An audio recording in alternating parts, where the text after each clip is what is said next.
Hi everyone, my name is Heather and I'm the person behind Happy Puppy Truffles. Today I wanted to share with you guys what it looks like inside the entryway of a common Japanese home at New Year's.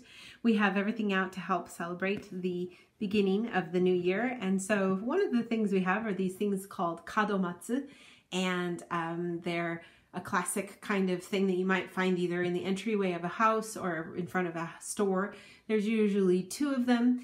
They're usually made out of things that are in the area from where they're made. So these were made by our friend and neighbor who's a local farmer, and he put all of it together, cut down the bamboo, made all this stuff with the base that's made out of bamboo too, and you put water in that, and then a nice little bit of splash of red berries there for good luck for the new year.